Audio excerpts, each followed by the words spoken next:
очень важные вопросы. Они связаны не только с научной библиотекой, не только с нашим издательством. Все важные моменты, которые мы будем обсуждать, они нам нужны для таких параметров, как показатели университета, рейтинговые наукометрические цифры, которые мы очень часто, мы раз в квартал подаем, наша научно-исследовательская часть делает это гораздо чаще. И вот на сегодняшний день очень актуализировались такие фразы, как ядро-РИНС, такая отчетность, как наличие у наших докторов, профессоров, членов диссертационных советов монографий с ДОИ, да, с присвоением ДОИ. И вот чтобы на сегодняшний день понять, почему нам это нужно делать, а если это делать, то нужно какое выдержать качество, вот мы поэтому хотим сегодня обсудить эти моменты. Я предлагаю, обсуждая эти вопросы, у нас будет сообщение идти, да, и после каждого после каждого слова, переходя к новой проблематике, мы просим вас немножко остановиться, поотвечать на вопросы, и потом мы будем идти дальше. Я слово предоставляю для основного сообщения заместителю директора научной библиотеки Положанина Оксане Александровне. Здравствуйте. Очень приятно и приятно видеть столько людей, заинтересованных в вопросе. С чего начался наш вопрос? Мы уже 3 года, наш университет заключил договор с научной электронной библиотекой по размещению трудов преподавателей в системе Science Index организации. То есть вы все как авторы, как научные сотрудники там зарегистрированы как Science Index автор. И, значит, хочу рассказать вам 3 уровня оценки публикационной активности. То есть научная электронная библиотека, в которой размещены все публикации, все издания авторов, есть РИНС и есть ядро РИНС. Чем отличается то есть РИНС и ядро РИНС? В РИНС входят издания, включенные издательством на основе договоров, а в ядро РИНС входят публикации, индексируемые в базе данных Scopus, Web of Science, CRCI и лучшие монографии, отобранные экспертами на научной электронной библиотеке.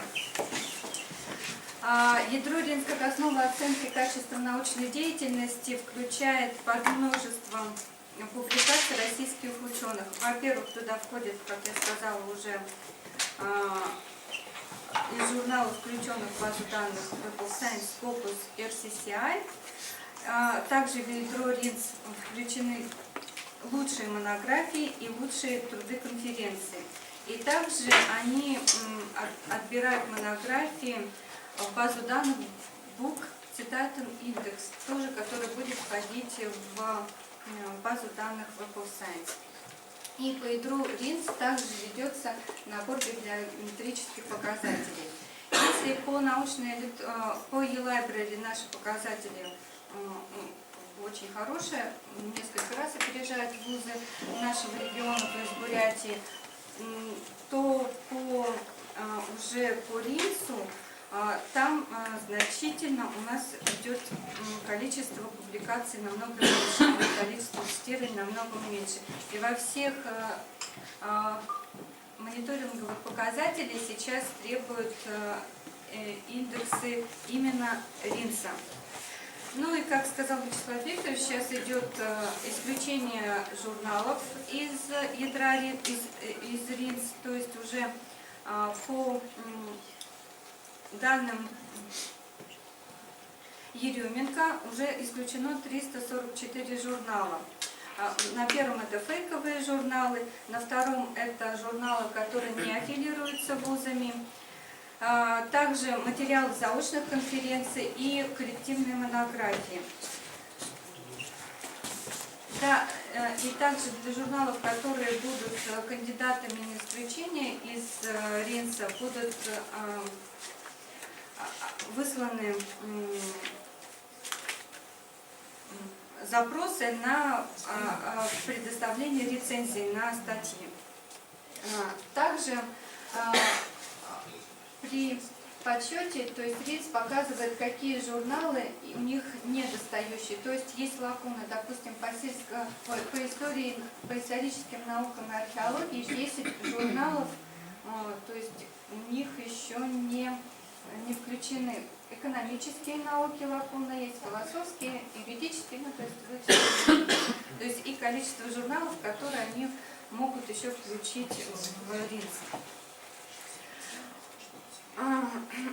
Исключение непериодических изданий РИНС, то есть также фейковые издания, нарушающие издательскую этику, также конференции, которые не аффилированы вузами. Ну, бывают у нас такие конференции, как бы участвуют. Ну, давайте быстренько создадим онлайн-конференцию, сделаем и разместим в РИНС. И также политематические коллективные монографии будут оттуда удаляться. И будет производиться контроль по заключению договоров на непереводику. Так, ну, уже было объявлено, но я вам скажу, то есть уже исключается более 6000 трудов в конференции сборников статей, более 50 изданий попали в черный список, им будут разосланы предупреждения. Ну и так, как я сказала, то есть те издания, которые, те непериодические издания, которые будут, на, как бы сказать, на вылет, да, будут запрашиваться лицензии. С чем это связано? Было совместно с системой антиплагиат и ВАКом были проверены диссертации по историческим наукам, опубликованные с 2000 года, и было обнаружено около 1500 диссертаций, у которых был обнаружен, так сказать, заимствование в одной диссертации, в другой и в третьей. Да, были такие диссертации, как бы, которые совместные были написаны, но это совсем мало, и поэтому по решению ВАКа был издан приказ, в котором организациям, учредителям изданий, включенных в перечень ВАК, с 1 января 2018 года надо будет проводить проверку рукописей на наличные неправомерных заимствований. Если кому надо будет этот приказ, в принципе, вы можете у нас его взять. И также хотела вам еще порекомендовать Ассоциация научных редакторов и издателей такую вот методичку разработала, методические рекомендации для авторов по подготовке и оформлению научных статей. Она очень хорошая, подробная, то есть там рассказано от того, как выбрать журнал и заканчивая, как составить правильный список литературы. И также в этом журнале очень подробно рассказано про виды цитирования. Какие виды цитирования бывают и как их надо оформлять. То есть, я думаю, наверное, по семинару создадим какую-нибудь страницу, где разместим все наши материалы, которые мы предлагаем. И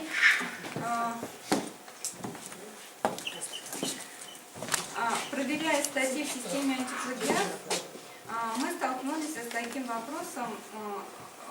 Некоторые авторы сейчас приходят к нам и говорят: вот я отправила статью, мне ее завернули.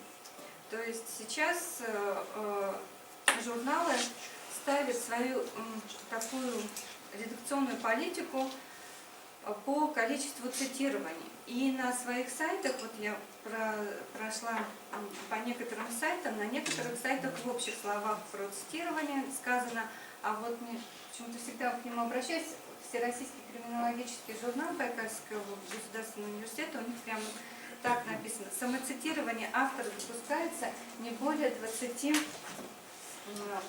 от количества источников в списке.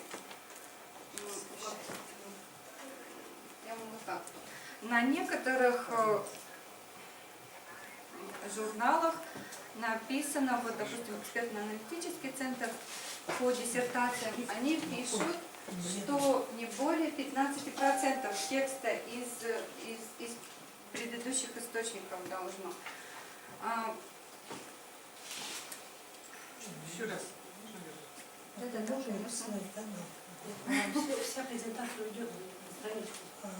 То есть, когда мы проверяем сейчас статьи, как бы мы говорим, основываясь вот на этих сайтах, что у вас не должно быть более но мы говорим 10% на предыдущие источники, на что авторы отвечают, где положение, на что вы основываетесь, как бы. Я могу использовать и свою диссертацию, предыдущие источники, ничего в этом нету. Ну, как бы, в дальнейшем мы об этом поговорим. То есть это сейчас все просматривается, и без объяснения причин другие журналы авторам отказывают в публикации. Вернемся к Ринсу. Мы столкнулись с такой проблемой, как цитирование в том плане, что неправильно указываются ссылки в списке литературы. То есть, допустим, вот у меня вот такой пример, Хармаев Юрий Владимирович, его учебное пособие, общая часть размещена в 2016 году, число страниц 143. Делают на нее ссылку, то есть совсем уже другое абсолютное описание, то есть уголовное право скобка. Страница 64, это значит с этой страницы взято. То есть ему не упала, вот эта цитата, ему не упала автоматически в его профиль, на e-library. И поэтому мы заходили в вот эту цитату и исправляли на правильное описание, которое есть в e-library, и подтверждали, что да, действительно, этот автор является именно вот это его пособие. Следующий пример хочу показать, допустим, Жукова Наталья Евгеньевна. У нее в e-library, в Ринсе, номер стоит 7-1, год 2014, страница 22-26. Ссылаясь на эту же статью, автор уже указывает в описании выпуск все страницы 19-22. То есть это уже получается совершенно другая статья, совершенно другая. То есть вот в этом проблема. И еще хотела бы также тем редакторам, которые делают, то есть мы уже неоднократно об этом говорили, хотелось бы, чтобы в конце статьи вы делали вот такое же для цитирования ссылку, то есть на эту же статью правильное описание для других авторов. Ну вот, допустим, в Всероссийском криминологическом журнале даже на латинице делают, не знаю, что подписывают. И даже, то есть, указывают автору, чтобы нужно было искать. Можно сразу вопрос? Да. Сейчас вот во многих апелляционных письмах тире не пишем уже. Вот мы придерживаемся тире. А дальше это будет вот как раз Зинаида Зайтунина, вопрос хороший, она вот прям все расскажет, вот с как этими правильно. точками тире, где есть, где нет. Да, то есть дальше вопрос будет. Еще по Ринсу есть вопросы? Здесь в рамках самоцитирования главное, что если ошибка будет наша с вами, как автора, если мы не укажем, как цитировать, то вот такие примеры, статья нам не засчитается в цитату. Да. Вот в работах, та платформа, которую мы сейчас закупили, уже второй год университет Science Index организация, это огромный контент, в который мы всю архитектуру университета загрузили, всех сотрудников, и сейчас мы с вами можем посмотреть, какой статус у нас там внутри. И это очень важно нам сейчас для любых отчетов и для любого вида работы. Почему? Потому что сегодня вы каждый можете посмотреть, почему к нам приходят и говорят, скажите, какой у меня индекс Хирша, покажите, как цитировать, да? Вот, какая у меня цитировать. То есть вот эти вещи сегодня, они автоматически у нас. Почему? Потому что есть эта площадка. Раньше мы действительно с помощью библиотеки это делали. Вот поэтому Оксана открывает ее, да? Да, я вот хочу вам показать, то есть вот на e-library вы заходите автором, а у нас есть еще ссылка организациям для нашего издательства, это ссылка издательства. То есть мы заходим в организациям, и здесь у нас сотрудники, они почти полгода работали вот над этим профилем организации.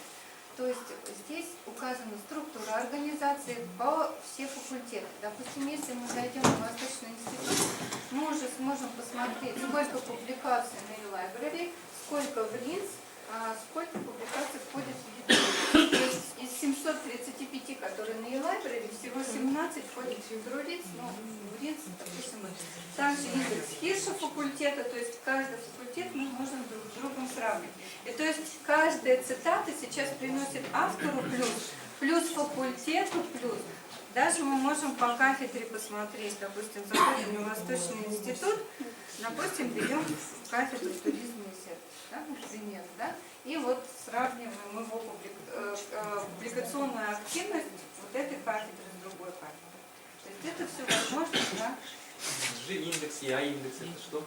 Так, G-индекс, это индекс, сейчас скажу, чтобы не ошибиться, это какой-то индекс, определяется путем сортировки всех публикаций подразделений организации в принципе порядок упования, количество цитирований. А I-индекс – это число авторов из подразделений, имеющие индекс Хирша в Ринс не менее N. То есть один. Да. Ну и так далее. А если лично, вот любую фамилию? Ну, вот сейчас у нас авторов 809, да? 809, и тут они у нас по фамилиям. То есть идет по алфавиту, не по, допустим. Ну, могу сказать, самый... Николай Вячеславович у нас репортер. Нет, Есть по алфавиту? нет, это он первый по алфавиту просто идет. Нет, цитирование. У него, видите, Нет, у нас там, это там Басангадиев Сандитов. У него все больше, конечно. Александровна, вот эти цифры, разницу между ними, вот расскажите, пожалуйста, 102? Ну, понятно, да, то есть публикаций вообще 102, цитирование 1314, индекс Хирша 7. За какой период? Это за весь период. За весь, если мы хотим посмотреть, то нажимаем такую диаграммку, и тут уже более подробно выходит. Там по годам можно еще, да? Да, можно по годам. То есть, если нам надо по цитированию, мы заходим на цитирование. Если по публикациям, то уже заходим на публикацию. Ну, это мы уже далеко туда пошли, то есть мы должны понимать, что каждое наше цитирование приносит плюсик автору, приносит плюсик кафедре, с кафедры факультету, университету, то есть в целом нас уже сравнивают как бы по региону, да? Рейтинг факультета не может посмотреть, а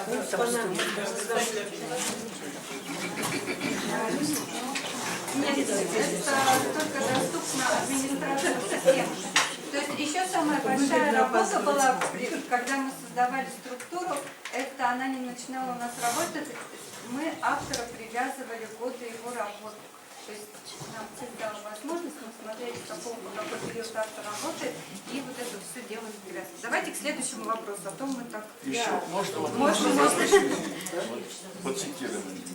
Так вот, относительно самоцитирования, какой объем может допустимым быть при самоцитировании статьи, в статье, скажем? Как я показывала, то есть нигде, я все документы перерыла, все в дебри в разные заходила, нигде такого положения нету. То есть это принимается редакционная коллегия журнала или издательства, то есть как вот вы примете, как решите, 20% будет самоцитирование или 10% самоцитирование, так мы будем к авторам предъявлять такие требования. Такого жесткого требования нет. Нет.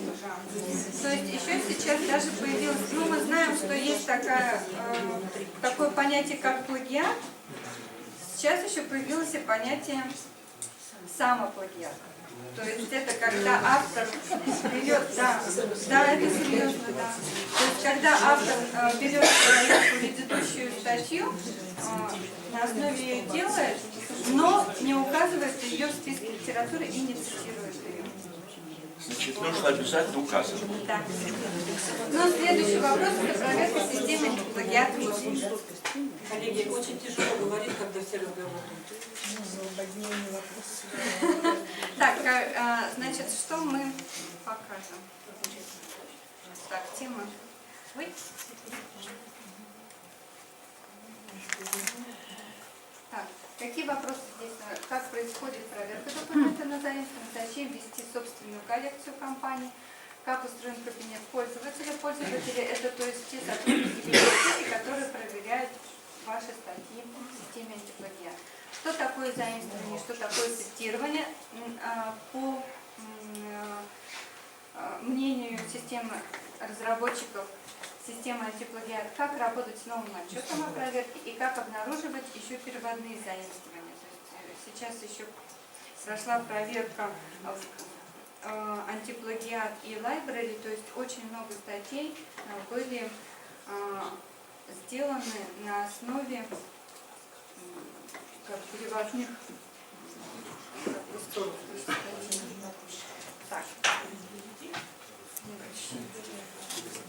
Так, по каким коллекциям мы проверяем? Коллекция РГП, именно диссертация от рефератов, коллекция e-library, коллекция нормативно-правовых документов LexPro и коллекция электронно-библиотечных систем, таких как LAN, Библиоросик, Юрайт, университетская библиотека, ну и так далее. И также коллекция кольцо вузов. Те университеты, те организации, которые подписаны в системе антиплагиаты, которые проводят проверку работ в ВКР, они автоматически попадают в эту систему. То есть мы можем видеть не только работы наших студентов, но и также студентов, которые были, работы студентов, которые были защищены в других вузах. Следующее. Хочу вам сказать, что такое собственная коллекция. Для чего вообще она нужна? То есть все статьи, которые мы проверяем, они автоматически попадают в коллекцию вуза. Для того, чтобы не было заимствования, повторов, да. Ну и, конечно, но статьи туда попадают не как полные тексты, а индексируемые. Это является безопасностью, да, гарантией безопасности, что они никуда не идут, и никто их не возьмет.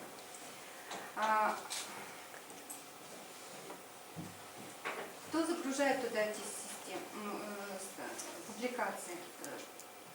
В коллекцию вузов публикации загружают сотрудники библиотеки, которые проверяют ваши статьи. Там есть такая ссылка, я вам дальше покажу. То есть в коллекцию, и можно также вывести из коллекции, если не нужны документы. Вот так выглядит кабинет эксперта, так сказать. Да? С левой стороны мы видим папки, в центре документа, которые и их отчет. Для семинара я загрузила 2 статьи. Это мы видим название файла и также сразу видим отчет. Что такое оригинальность, цитирование, заимствование. Далее мы заходим в отчет. Есть краткий отчет, это там указываются просто источники, с которым система посчитала, что идет совпадение текста. И есть полный отчет. Полный отчет. И потом далее мы выводим вот такую справку, да, вы все с ней знакомы. То есть заимствование, цитирование и итоговая оценка оригинальности. То есть заимствование мы берем из источников, из цифры заимствования, цитирование также вставляем и оригинальность. Причем я задавала вопрос, можно ли складывать для итоговой оценки оригинальность, цитирование и оригинальность при проверке работ. Разработчики системы считают, что это разные совершенно вещи, то есть цитирование — это просто цитирование, а оригинальность текста — это ваша уже работа. Далее.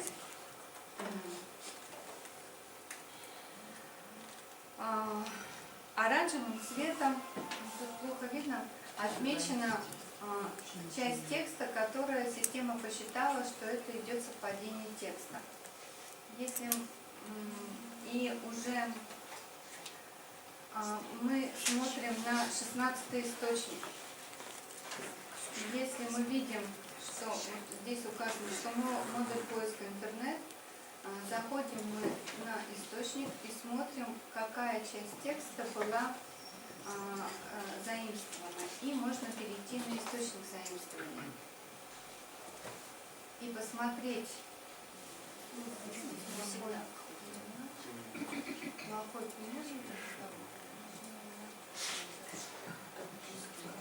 допустим, первый источник возьмем, комитет бурятского языка. Переходим на сайт источника и смотрим. То есть по фамилии смотрим УДК, Кесарь Мехраби, то есть и она никак не совпадает с автором нашей публикации. Ссылкой автора. Да, Под 16 должен быть этот вот мужчина. да. То есть, Там просто обязательно анализ. да. Это как пример. Ну, допустим, возьмем, вот большой вот такой абзац, да, мы видим, то есть полностью закрашено здесь, и идет ссылка на первый источник. То есть вот здесь у нас как раз и выходит вот этот Мехраби. И тогда мы уже идем и смотрим, указан ли он вообще в списке литературы. Но если уже система не определила, то есть мы видим, что не закавычено, нету в конце абзаца, в конце предложения квадратной скобки с указанием номера источника, то это уже понятно, что вот в списке литературы даже нету, то есть что это уже идет заимствование. И мы уже, конечно, галочку.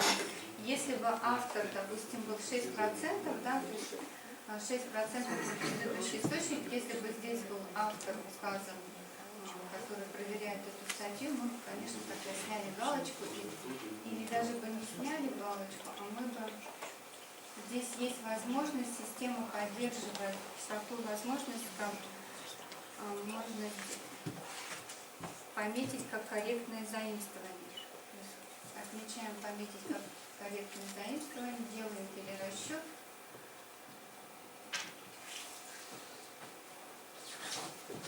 И тогда у нас количество цитирований возрастает, заимствование уменьшается, а оригинальность остается такая же. То есть, если бы было закавычено, сделана хорошая ссылка, мы бы сделали как корректное заимствование. Здесь у нас ничего нет, да? То есть это уже считается логиком. Так.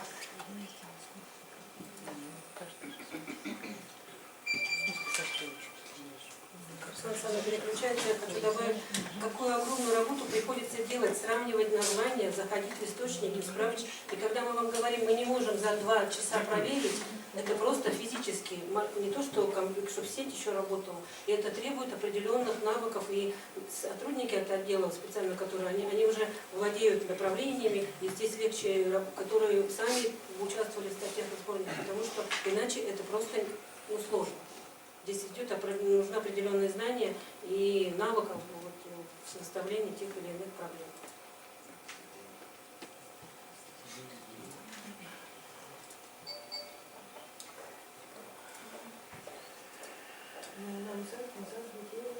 Самый большой сбор.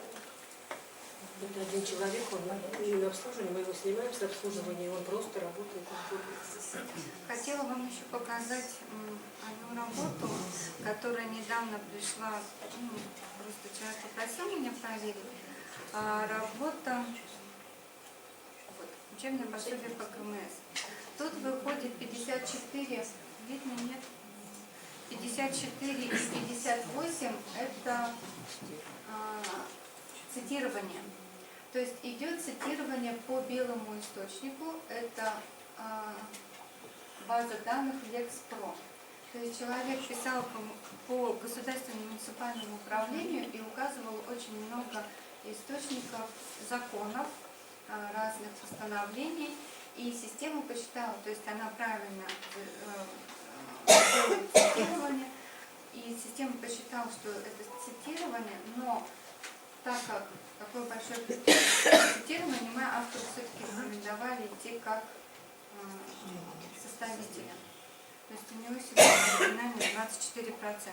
Также в системе еще поддерживается такая функция, как, допустим, вот спрашивают, вот есть такие общепринятые, ну, как, допустим, обучающие направления государственного муниципального управления. Здесь уже, если так, Бурятский государственный университет, кафедра, то есть здесь в этой системе есть возможность отключить эти блоки, то есть мы кликаем и выходит окошечко, в котором нужно нам отключить, и система отключает этот блок, так как он не должен входить в процесс заимствования. То есть и сразу заимствование, конечно, уменьшается.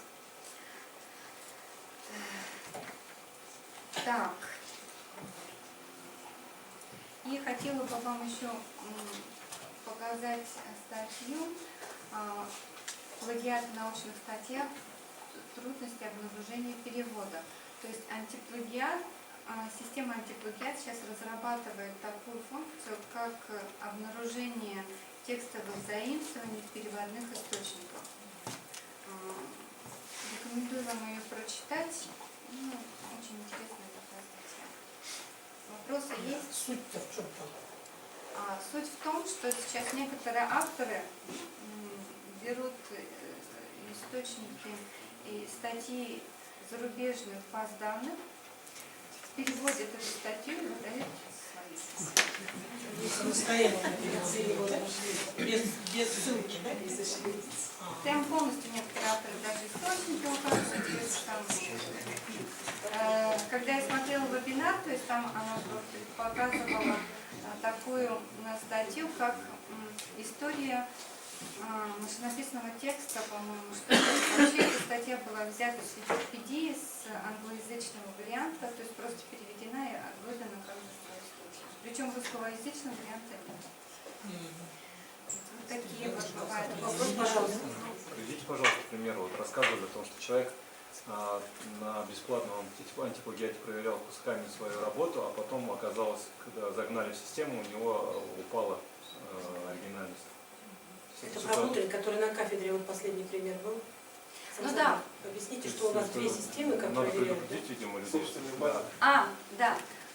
Есть. В прошлом году по решению университета проверка ВКР была передана преподавателям, то есть для них открыты личные кабинеты, чтобы они проверяли ВКР. Некоторые преподаватели начали проверять там свои статьи, не только статьи, но и диссертации, которые готовятся к защите.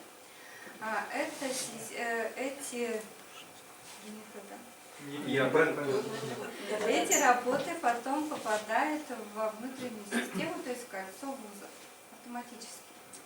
Но фамилия меняется. Вы же помните, как надо зайти? Если зайти, то это надо. Мы То же есть, студенты заводим. Да. А Автор преподаватели как отправил делают? по другой фамилии. Ну, Семенов Семен Петрович. А по тексту мы знаем, что текст вот человека, который... Он хотел просто проверить свою оригинальность. Ну и переработать, если что. Далее он отправляет, допустим, сформировал статью на основе своих диссертационных исследований, отправляет в разные журналы. Без объяснения причины журналы ему отказывают в публикации. Он понять ничего не может. Ну как, у меня же оригинальный текст, там, я же все сделал. То есть... Этот текст идет за Семеновым. Да. И говорят, что вот Семен Петрович уже сделал. Вот, и это сложно. И оригинальность падает до 6%, диссертация до 6%. Представляете, когда диссертацию погонять там? Человек себя перечитывает. Бесплатно. То есть прошу вас не проверять. Если вам надо проверить свою работу, можете подойти к нашим сотрудникам, они вам проверят. Без справки это же бесплатно. То есть Бесплатно? без справки это бесплатно. Справка не нужна. Если справка не нужна. Можно еще вопрос? Да. А вот эта система, она для текстов и гуманитарного профиля, и технического, да? В гуманитарных один текст, да? А физмат, наука, допустим, много формул. Вот мы же с вами прощались. То есть можно настраивать эту систему или нет? Нет, Нет, они пока только проверяют текст. Графики, таблицы, формулы система не проверяет, только текст. Я вот поясню, в чем дело-то. Мы никогда не задавались этим процентом, да? Просто вот последний раз у нас статья уважаемого автора не прошла, меньше 80%. Всегда проходил, ну, он раньше печатался. Стали выяснять, в чем дело. Оказывается, формулы вот эта вот система интерпретирует как беспорядочный набор знаков. В том числе попадаются кавычки. И тогда вот, значит, кусок, значит, вот этих вот беспорядочных значков от одной кавычки до другой воспринимается как цитата. И все это получается плагиат. Да. И вот такой абсурд получается. Я вот думаю, что надо тогда как-то специально обрабатывать. А вы нам справку выдаете? Мы уж чуть не послали ему, да, вот тоже хотели отказать. Вот был бы конфуз. Хорошо, что сами стали проверять по статье. Никакого нету. Вот просто это вот такой казус получился. Да, там просто была указана... То есть это несовершенство системы. И Да. как-то вот нужно указывать, что должны быть профильные какие-то системы. Я взяла вот эту как раз часть текста, отправила разработчикам на вопрос, Вот. задала. Слава Богу, что говорю, мы уважаемому автору из московского там, крупного института не послали, как надо, ссылаясь на антиплагиат. Вот и попали бы с этой справкой. Я немного вам добавлю по поводу, почему у нас нет этой системы. Сегодня, когда идет обсуждение сметы, за сколько купить антиплагиат? Сегодня вузы такие, как, ну, скажем, федеральные университеты, антиплагиат покупают за 2 миллиона, в котором все виды источников, и в том числе. Мы когда разговаривали с разработчиками, я говорю, у нас очень много работы идет на бурятском языке. Мы знаем эту проблему. Вот сегодня для Киргизии мы работаем, мы вот пытаемся на этом университете отработать. Если получится, это стоит определенных финансовых положений, тогда, возможно, будет работа на других языках, то есть проверяться. И то же самое здесь идет по формулам. И когда идет... Да, на статьи вот физико-математического профиля, где много формул. Теперь тогда при формировании пакета антиплагиат, он состоит, вот вам первую картинку показывали, да, это же система РГБ, мы берем классический, где возможно сегодня накопление вот этого количества статей.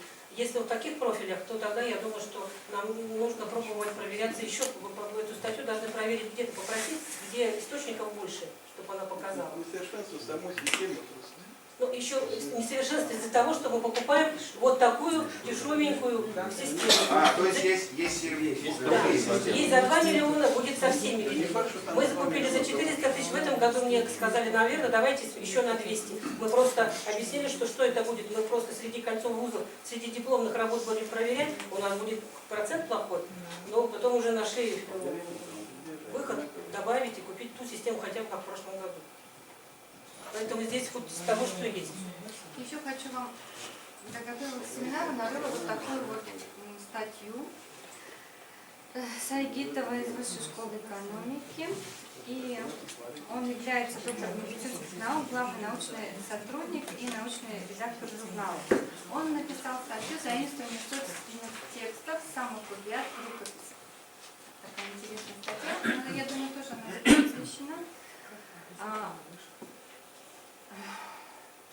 То есть здесь указывается позиция Российской ассоциации редакторов Андрей, и есть позиция копии, и также и есть комментарии для размещения на сайте о редакционной этике журнала. Вот такая вот статья. Она очень интересная, но мне очень понравилась. Там очень подробно все рассказано. Ну и вопросы еще есть? Нету, да? Спасибо, Оксана. Вам нужна книжка? А я еще хочу говорить по Доре рассказать. Доре надо. То есть, с чего началось? То есть, Доре мы столкнулись в первый раз с таким понятием ДОИ, это в 2012 году, когда заполняли для научно-исследовательской части мониторинг диссертационных советов. Там была форма, название статьи, размещение ее там в library и указано ДОИ. начали разрабатывать этот вопрос, и, значит, это идентификатор цифрового объекта, который находится в системе интернет. На что присваивается, то есть DOI важность для научных исследований. Когда мы присваиваем DOI, он не меняет свою актуальную версию статьи. И по адресу DOI можно ее найти в любое время, в любом источнике. То есть даже если сайт размещения статьи, допустим, прекратил по каким-то причинам свое содержание, к примеру, да, то есть по DOI мы все равно эту статью найти можем. DOI соответствует мировым стандартам, является неотъемлемой частью научной информации Scopus, Web of Science и других базах данных. Автоматическое внесение данных в репозиторий научной информации. И, конечно же, это является актуальной информацией по цитированию статей, как мы видели раньше. Да? И имеет международный стандарт ISO. Важность для пользователя – эффективный поиск, наличие ссылки на первый источник, то есть если вы свою статью опубликовали, то есть на ней есть DOI, это уже будет, естественно, первый источник. Точная ссылка при составлении списка литературы и детальное описание научных данных. По чему присваивается DOI? То есть книге можно, веб-сайту, обязательно статьям, тексту, переводу и так далее. Из чего состоит DOI? DOI состоит из двух частей, то есть первая часть, она дается издательству, это префикс, суффикс первая часть не меняется, суффикс разрабатывается каждым издательством самостоятельно. У нас, по-моему, это ICCN журнала, и дальше идет номера страниц. Для монографий год выпуска, да? Для монографий это ICBN и все, да? ICBN же. Год, номер выпуска и да? статьи. Угу. Дальше, какие метаданные привязываются к DOI? Это тема, ключевые слова, дата публикации, ICCN, аннотация обязательно, данные, место издания и так далее. Ну, допустим, то есть мы на eLibrary сейчас уже прекрасно видим, то есть знаем, что и можем определить. И, допустим, это издание входит в RINS, в Litroris, также входит в Scopus и так далее, входит в Web of Science. Это DOI со статьи Web of Science, мы видим, вот оно расположено такое небольшое, у нас оно 13-значное. Здесь у нас издательство выбрало только цифровой код, здесь еще и буквенный лист. Там не важно. Ну и вот хотела показать, то есть на сайте нашего издательства есть полное библиографическое описание на источник и, конечно же, указан DOI. Вот завтра журнал пишет,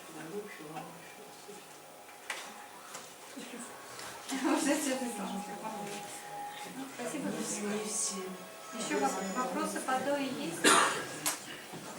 Вопросы по DOI есть? Это обращаемся куда? В библиотеку, да? Вот это что? Вот это. Нет.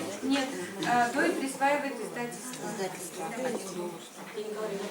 Я немножко подумаю, но главное, стоимость этого DOI.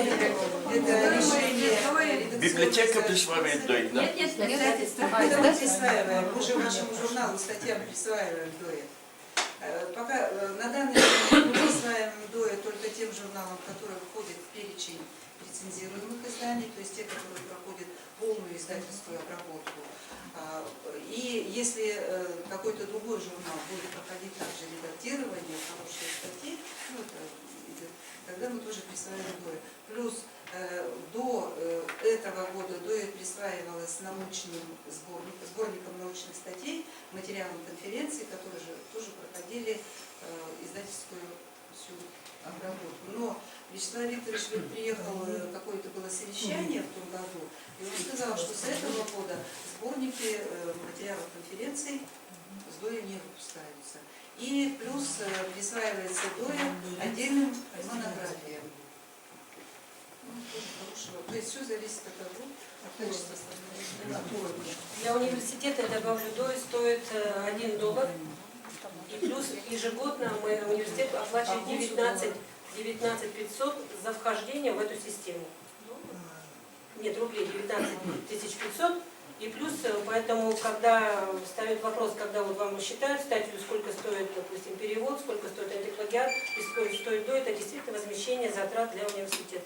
Вот у нас примерно счет по факту, сколько издательство присвоило ДОИ, нам приходит счет, и мы видим, допустим, я вот сейчас счет подписываю, где-то 9 тысяч в квартал. Это немного. Да, в год мы уже 100 тысяч укладываемся по присвоению, по факту ДОИ. Но так как сегодня будет внимание, большое качество работы с присвоением ДОИ, я думаю, что чуть-чуть.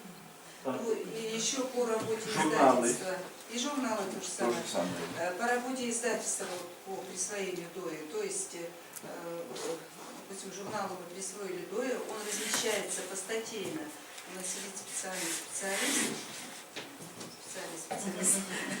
у нас сидит специалист, который размещает постатейно на сайте нашего университета.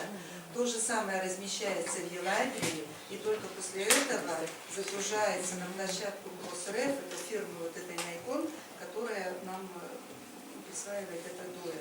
Только. То есть вот такая вот очень большая работа. Можно сказать, что мы первые в Бурятии, да, начали ДОИ, Да. за нами сейчас БНЦ.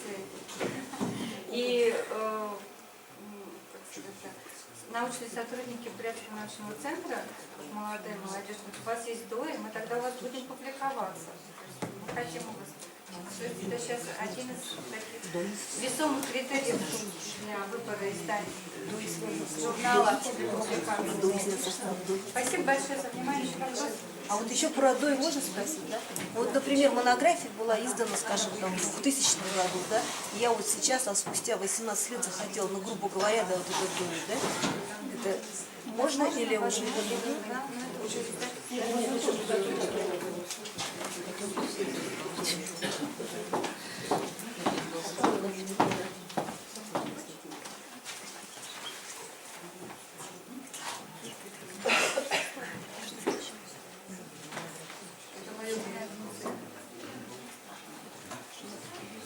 В связи с размещением в открытом доступе текстов научных статей в РГУ и необходимости обеспечения высокой культуры издания материалов определены обязательные условия подготовки сборников и разработаны общие требования в соответствии с российским индексом научного цитирования.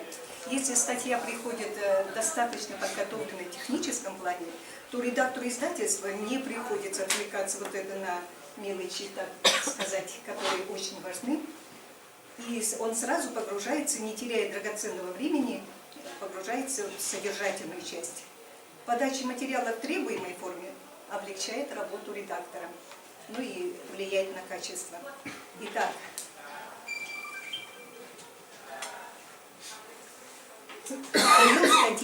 объем статьи должен быть от 6 страниц и выше. С текстом, здесь учитывается текст на английском языке.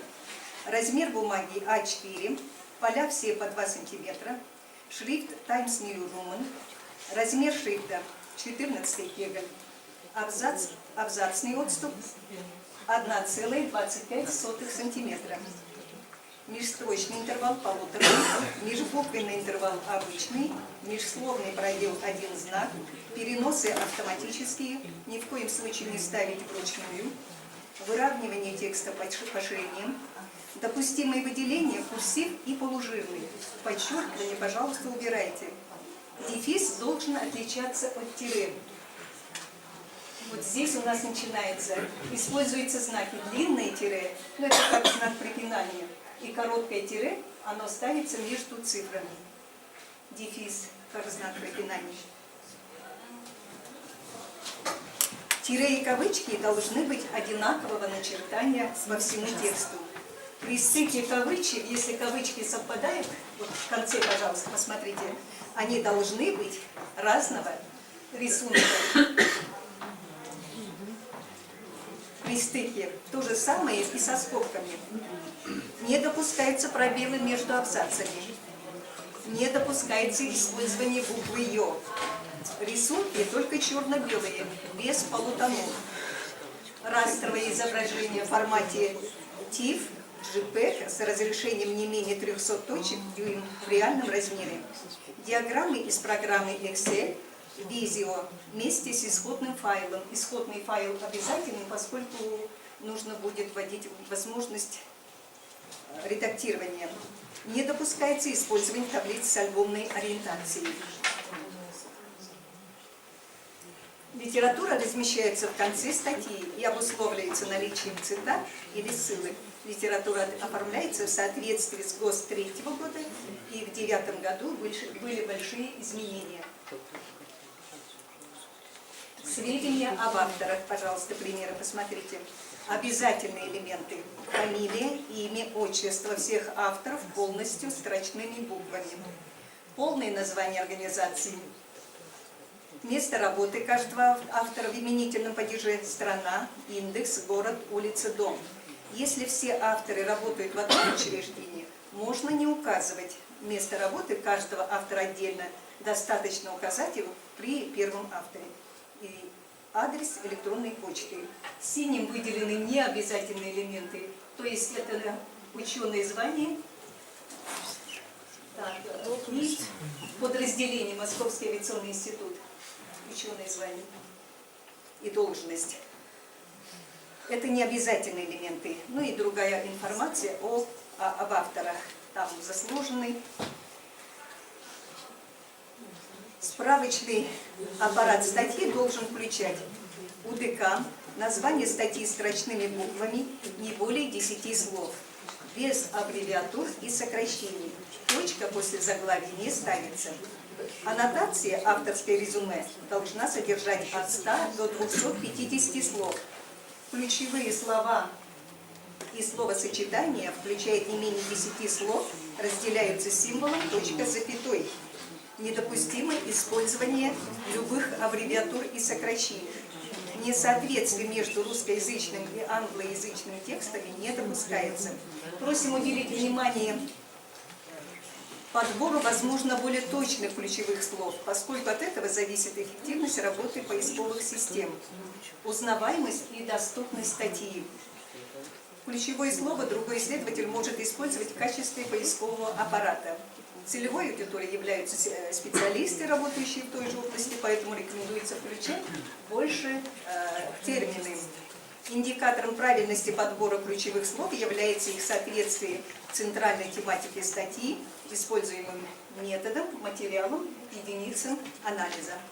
Следует избегать также аббревиатур и особенно не имеющих. Вот, пожалуйста, пример неудачного подбора ключевых слов. И в этой же статье пример правильного подбора ключевых слов. Пример оформления научной статьи, пожалуйста, УДК, ДОИ, название, автор. И вот большая аннотация, ключевые слова.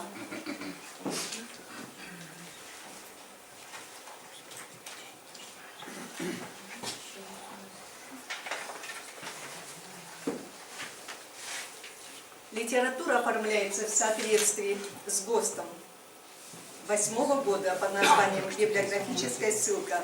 Должна содержать не менее 10 источников. Просим обратить внимание на название библиографических данных. В научных изданиях называется литература, других вариантов нет. А в учебных – библиографический список. А то пишут библиография, список литературы. Это недопустимо. Только литература и библиографический список. Между инициалами должны стоять пробелы. Ну, А из Пушкин. Номер источника указывать в тексте в квадратных скобках. ГОСТ в литературе, Полин, будем на ваш вопрос. Длинное тире как знак предпринятой пунктуации разрешает, они разделяют области издания, ГОСТ разрешает опускать тире, оставить только точку.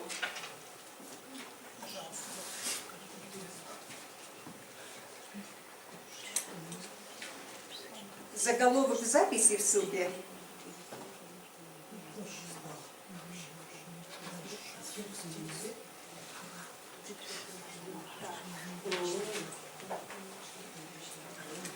заголовок ссылки может содержать имена одного, двоих и трех авторов.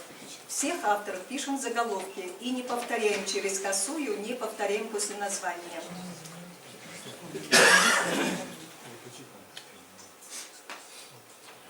Если 4 и более авторов,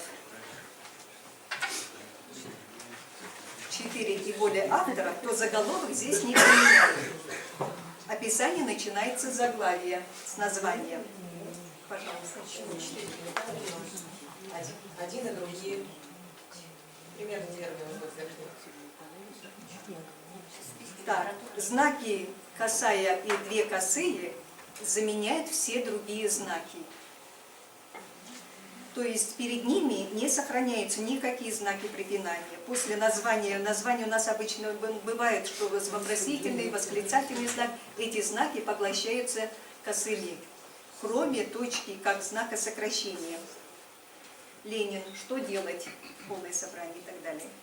В затекстовых ссылках названия городов Москва, Ленинград, Санкт-Петербург, Ростов-на-Дону, Нижний Новгород и так далее даются в сокращенной форме. Если мест издания несколько городов, то их отделяют точкой с запятой. Москва, Новосибирск. Названия издательств даются без родовых наименований. Родовое наименование, это то есть ОАО, пример посмотрите, пожалуйста, и слово. Если издательство имеет собственное название, то слово издательство пропускается. Рекомендуется, вот, пожалуйста, наука. Оформление таблиц и рисунков. Каждый рисунок должен быть пронумерован и подписан. Подписи не должны быть частью рисунка или таблицы. Сложно потом редактировать. Должны иметь порядковую нумерацию. Если в статье один рисунок или таблица, то номер не проставляется. Рисунки должны быть сгруппированы, не должны разваливаться, в кавычках, при форматировании. По возможности избегать таблиц и рисунков, размер которых требует альбомной ориентации. В тексте обязательно должны содержаться ссылки на рисунки и таблицы. Если используются заимствованные рисунки и таблицы, то обязательно ссылка на автора по форме составлена, разработана по, и далее идет автор. Что такое альбомная ориентация? Альбомная ориентация – это на горизонтальное расположение, не вертикальное.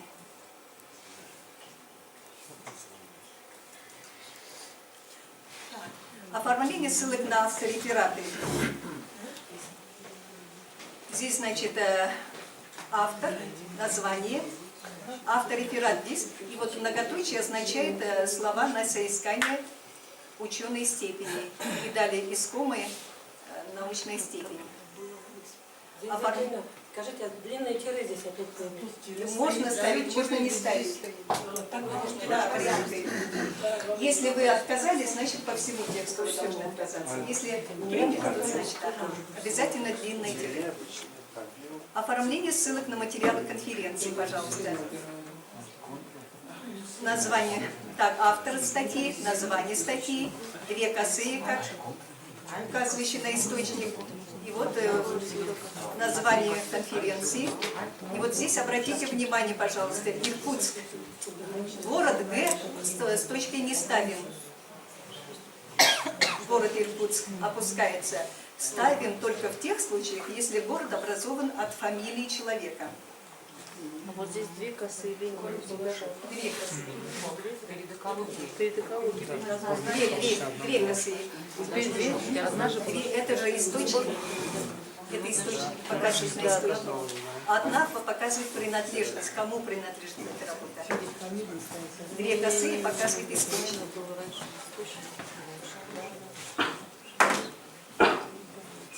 Так, пожалуйста, интернет-документы обязательно через URL и обязательно дату обращения оформляем. И сведения на английском языке мы даем в конце статьи. Сюда входит название статьи, фамилия, имя, отчество всех авторов полностью в английской транслитерации строчными буквами. Место работы каждого автора, официальное название вуза в начальной форме. Если место работы совпадает, то можно указать его только в первом случае, ну, как по аналогии с русским вариантом. Все у меня. Вопросы есть? Скажите, пожалуйста, 10 статей должно быть, по 10 списки литературы обязательно? Не менее 10. А при этом цитирование должно быть. В конце статьи, пожалуйста, не менее 10. А в кратких сообщениях тоже 10. И кратких, Нет, кратких нет. По присловию.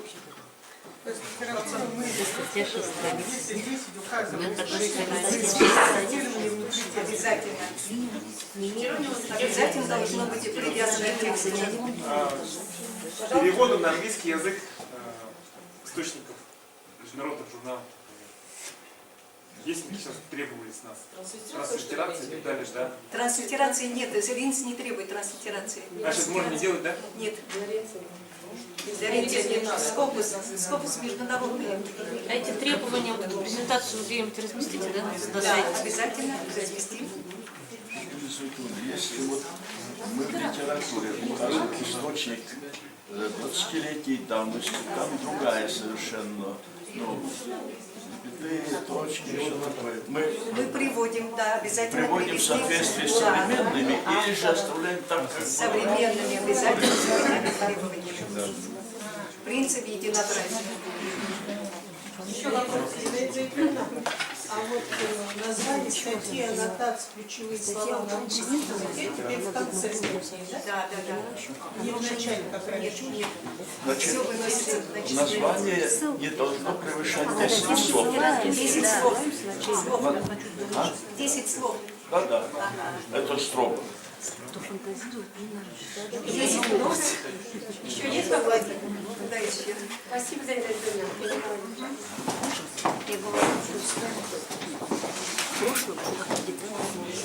Уважаемые коллеги, я понимаю, что все уже устали. А как здесь? На чего нажимать? Сейчас я покажу. Раз, 5, 6. Так как здесь присутствуют главные редактора журналов,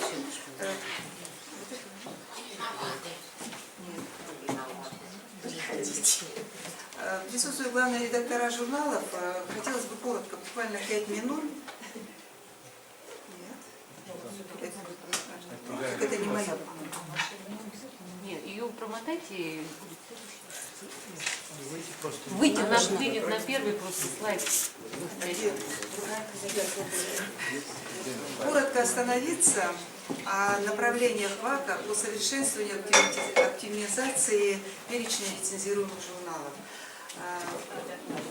Те рекомендации ВАКа, которые многие смотрели на сайте, но то, что сделали мы уже в университете по нашим журналам, и то, что нам еще предстоит сделать.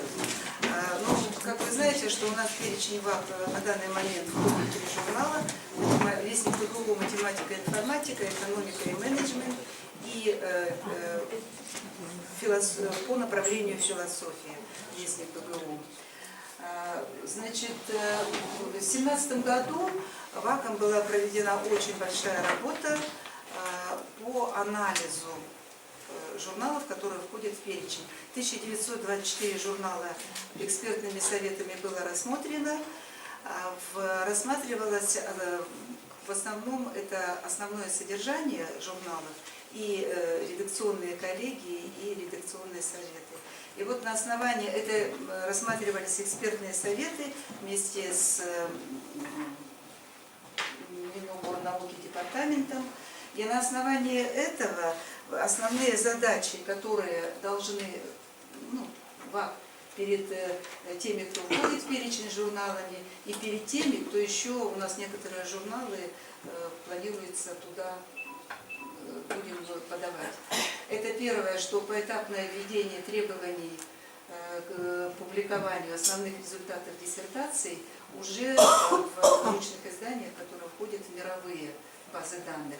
И второе, это вот то, что касается нас уже, да, наших журналов, то совершенствование вот наших изданий, которые входят в перечень ВАК и которые будут когда-то входить, с целью, чтобы приблизить их к требованиям. И вот задавали вопрос по транслитерации. Вот те журналы, которые, конечно, хотят войти в будущем в базу данных международную, необходимо делать транслитерацию. Значит, те рекомендации, которые и решения, значит, экспертной этой комиссии, вот одни из них, то, что мы выполнили, вернее, в результате того, те журналы, которые не набрали 50%, были исключены из перечня. Но, к сожалению, у нас 2 журнала наши, они оказались филология и педагогика. И то, что значит, рекомендовали, значит, нужно провести анализ деятельности научных изданий, публикаций через анкету. Вот ассоциация, которая была разработана, АНРИ, значит, это мы выполнили. Но, к сожалению, из наших 11 журналов анкета была заполнена только 7 журналами. Из них 3, я говорила уже, те, которые входят в ВАК, и те, которые пока еще не входят.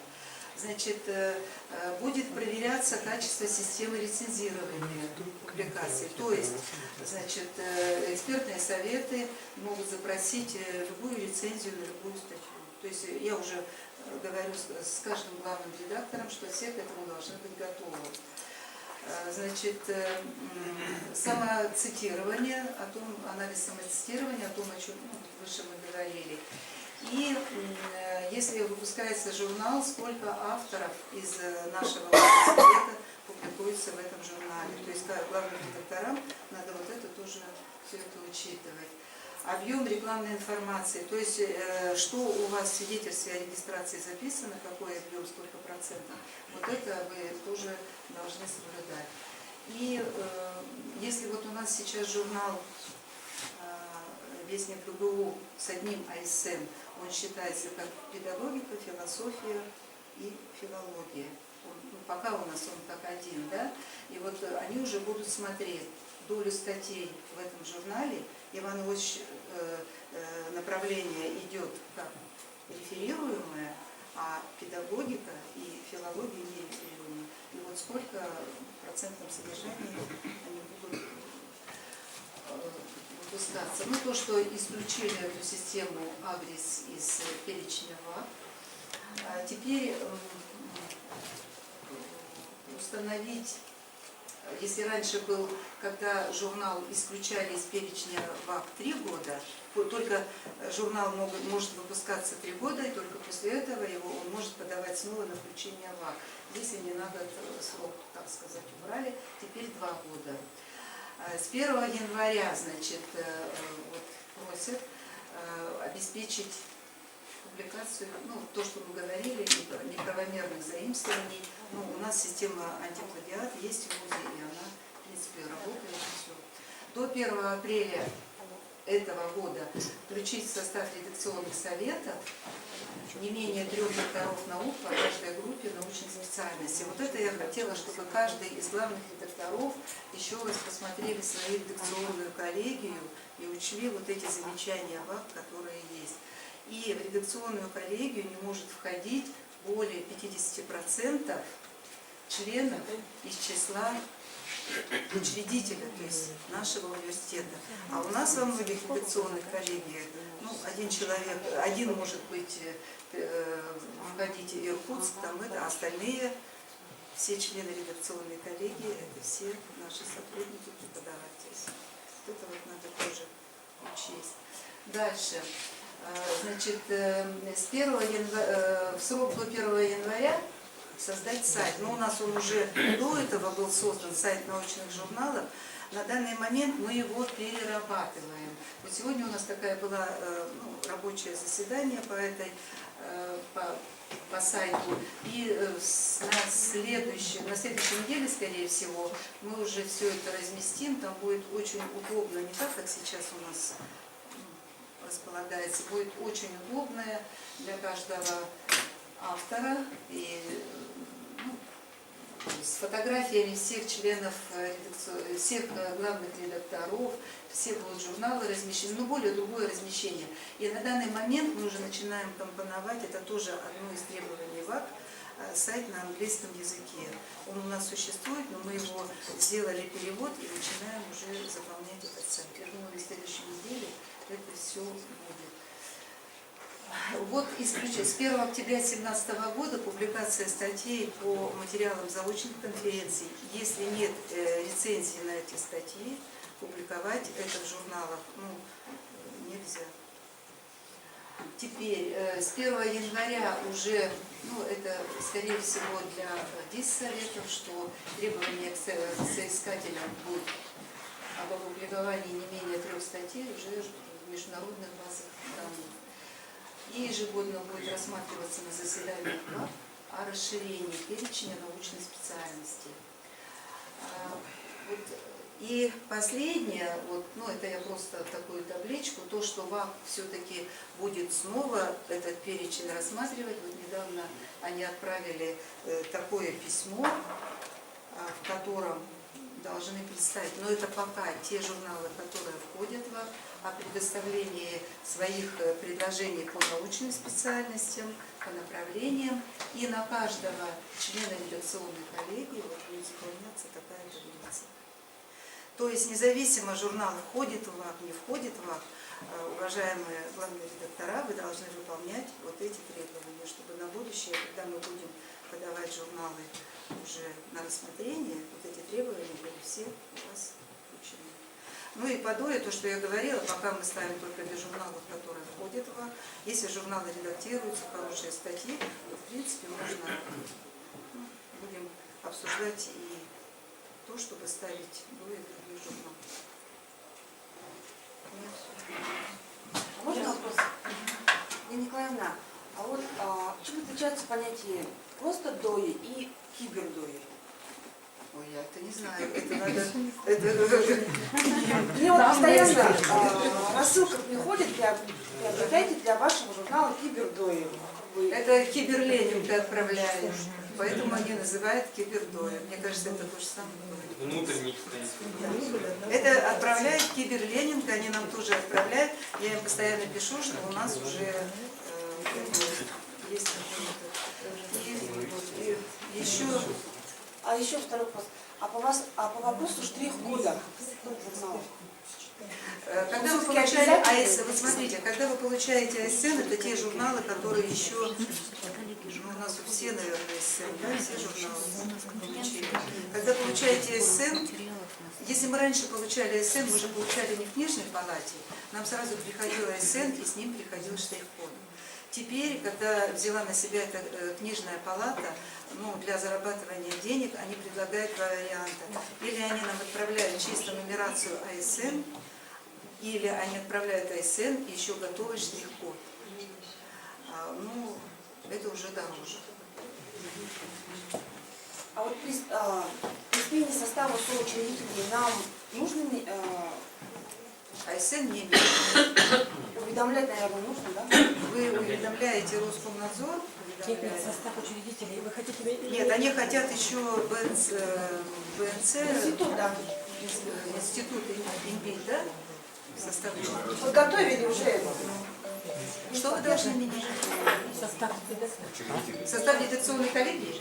Нет, он так и так меняться будет. Состав меняться будет. А что все меняться будет? А что меняется?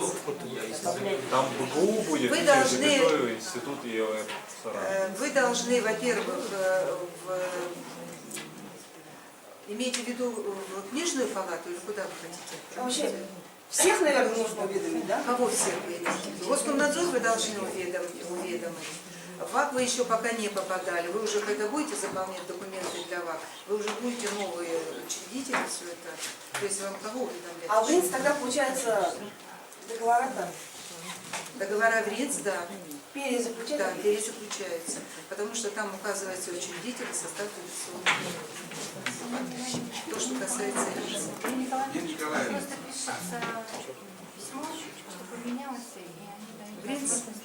Или там, где ваш договор висит, может быть, какой-то ключ. А вопрос говорили завчера. Вот вы сказали, что для международных, да, вот этих вот баз данных нужно транслитерирование списка литературы, да? Да, это нужно А почему-то вот до этого вот говорилось, что требования для лица не нужно. Для лица. Ну так это там же противоречие. Можно было и оставить транслитерацию, если мы, допустим, планируем войти в одну из баз. Если вы планируете, надо транслитерацию оставлять. Ну, тогда мы будем оставлять, а что же мы это убрали, и время столько. Раньше же у нас было. Ну, вы бы сказали, что вы планируете международную базу данных.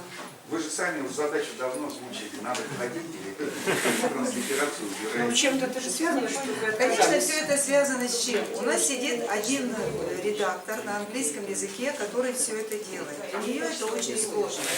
У нас 11 журналов, и она должна сделать аннотацию, ключевые слова. Транслитерация же не перевод автоматически там. Это, если уж вы хотите тем более международную базу данных подавать, то это надо, чтобы человек... Гуманитариев-то очень большой. Конечно, это вот просто вот из этого. Если нам дадут еще одного редактора или этого не заберут, тогда мы будем делать все переводы. Так получается, да, само издательство это делает, транслитерацию, да, то есть не мы как бы с авторов требуем, а вы сами там у себя, да? Ну вы же знаете, как авторы делают транслитерацию. Конечно, Да. я просто спрашиваю. Да. Это ваше издательство делает.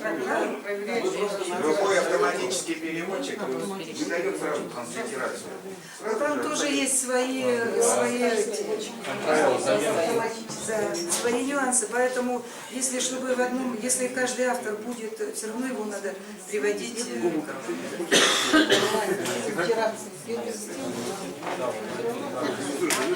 Ну и Нина Николаевна, насчет 12 изданий в год поясните.